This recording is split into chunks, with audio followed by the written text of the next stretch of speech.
the negative, and I went to McDonald's yesterday to feed my kids. I work overtime in order to afford my child support. $147 in my bank account. I'm going on vacation and I'm running errands right now, but I won't allow the negative to stop me. I'm still gonna go. This story time is going to be on how I basically starved for a week because I spent all my money on Shein clothes. Unfortunately, some people have failed to get the memo that we no longer live in the 80s or 90s, where houses cost less than $100K and people only needed one job to live comfortably. We'll be kicking things off with this guy who has to work 60 hours a week but can barely keep up with his expenses. The reason why would shock you. I work overtime in order to afford my child support.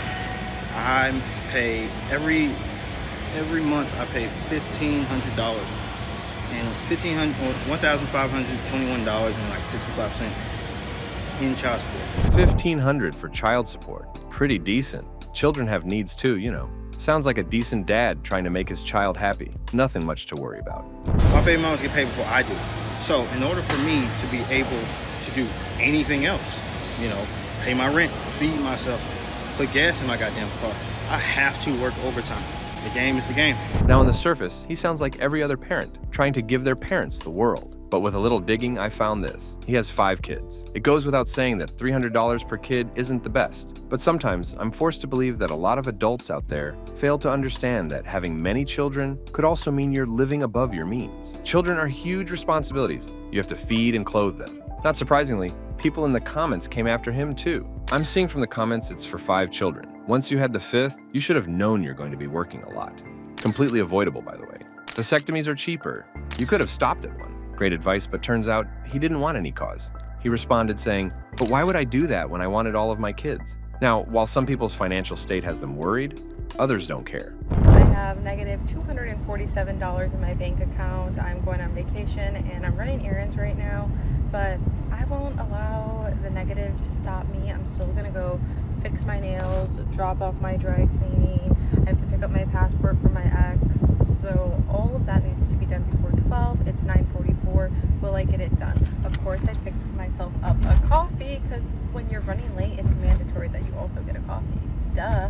So, first of all, you don't need to pick up a cup of coffee when you're running late. I don't know who made that rule. I have never heard of it. So, there's a high chance she made that up on the spot. Secondly, I've never seen anyone who is in the negatives and literally doesn't care. Chances are that this is just a social media stunt for views. Sacrificing that vacation or doing your laundry at home would have prevented her from going into the negatives. Going on vacation? WTF. That was my initial reaction watching this. Glad to see I'm not the only one who felt that way. I don't know how you manage that. How can you go on vacation when you don't have any money? I admire your positivity though. Speaking of people who don't know how to control their spending and save any money, we have her. This is the first time in my life that I got a paycheck. I paid off my credit cards and I have money left over. Am I gonna blow it all? No. She's gonna say no, right? I mean, that's the only sensible answer. 100,000%. I'm gonna spend every fucking penny of it.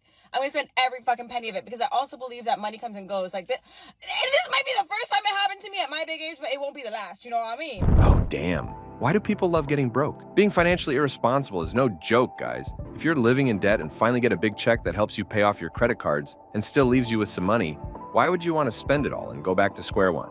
Accumulating debt will only leave you in bigger trouble as you get older. Money comes, money goes. True, but money stays when you learn to control your spending and make smart investments. Unfortunately, we have people in the comments who have some financial advice for her.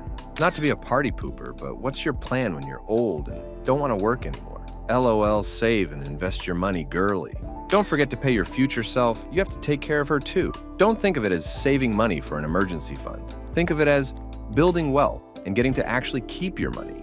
If you pay yourself first by putting aside 10% for saving and investing, you can spend the rest totally guilt-free.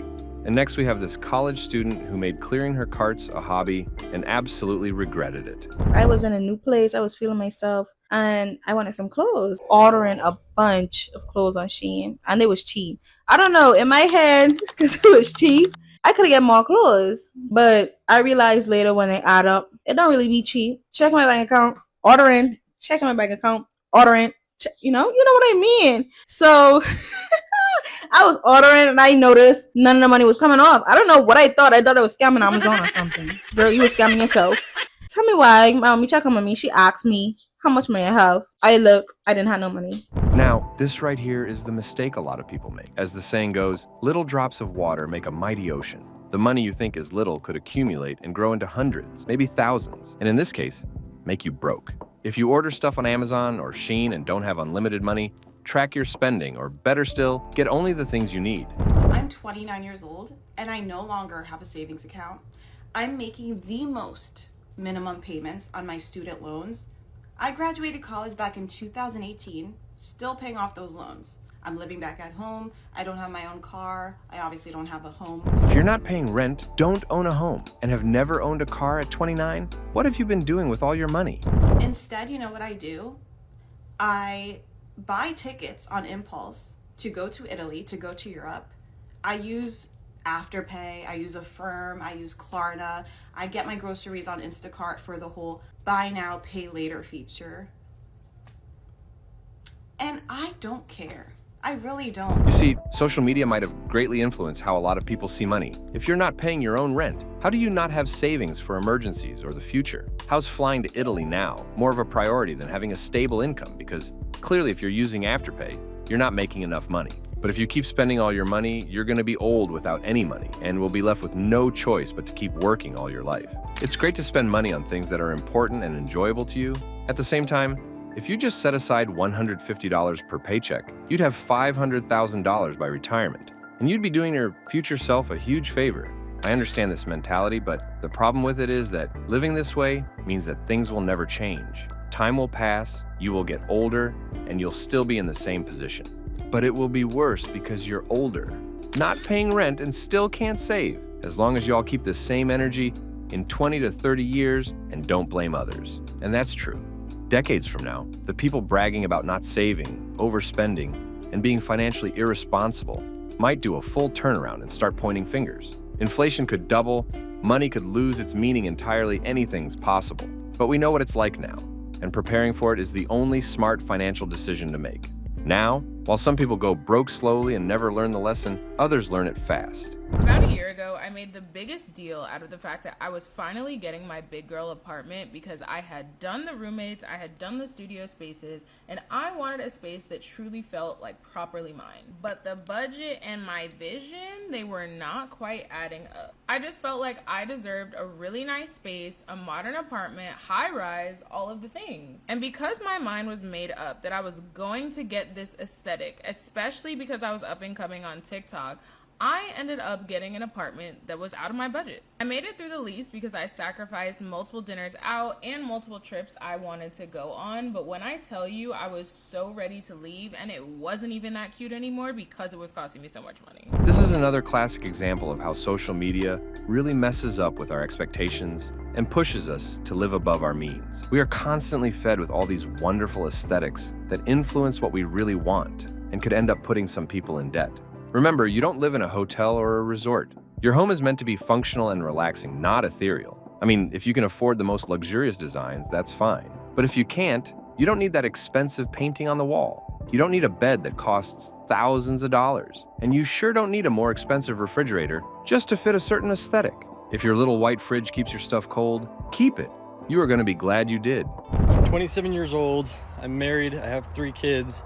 I'm living in my parents' house, and I'm $60,000 in debt. $60,000. Now, how did that happen? How did I get there? Back in 2022, my wife and I, we were debt-free, and we made a stupid decision. We decided to buy a new car. And that started our debt journey, putting us $36,000 into debt. I keep saying this. If you have a decent job, live a decent life, and want to remain financially stable, never take out a car loan.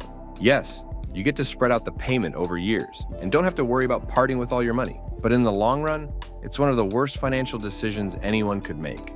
For one, the interest rates are extremely high, and you could end up paying more in interest than the actual cost of the car. According to the numbers, car loans are one of the leading causes of bad debts in the US. The car loan system is designed to keep you in debt and make you broke. So before you pick that car out and sign those papers, have a rethink, because you might be one job loss away from going broke for years.